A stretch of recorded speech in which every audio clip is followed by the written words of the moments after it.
It takes two to tango. Tuan-tuan dan puan-puan, Assalamualaikum warahmatullahi taala wabarakatuh. Selamat tengah hari. Okay, now istilah tersebut, it takes two to tango, adalah situasinya apabila kedua-dua pihak, khususnya dari sudut, kita ambil dari sudut pekerjaan, majikan dan juga pekerja bersetuju untuk melakukan sesuatu perkara, maka perkara itu jadi, right? Contohnya, apabila seorang majikan, dia nakkan sangatlah pekerja dia ni stay, bekerja lama di syarikat tersebut, dan dia menawarkan beberapa insentif yang menarik, benefits and also work task yang mampu dilakukan oleh pekerja tersebut. Dan dia hantar pekerja ni pergi training, pergi workshop untuk mendapatkan kemahiran, skill and knowledge about apa yang dia akan buat. Pekerja tersebut pula bersetuju, dan beliau merasa seronok dengan majikan yang prihatin, yang boleh bekerjasama sambil dia menunjukkan produktiviti yang baik.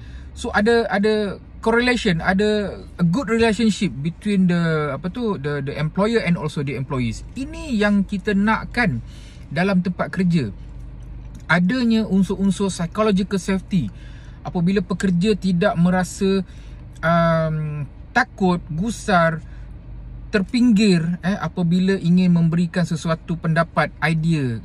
Kadang-kadang ada juga ni majikan-majikan yang tak nak dengar langsung bukan nasihat lah, apa yang ingin dicakapkan oleh pekerja. Baru nak cakap sepatah dua kata dah kena potong.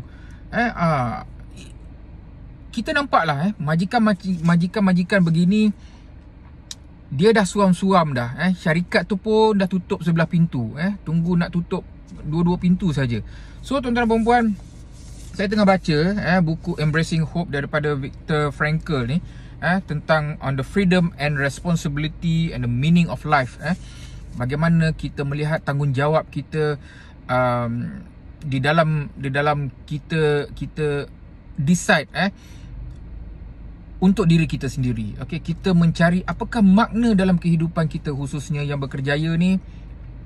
Kita kena tengoklah betul-betul. Okay, sebab ianya merupakan satu ibadah, ianya merupakan satu amanah dan juga periuk nasi kita. Alright, Assalamualaikum.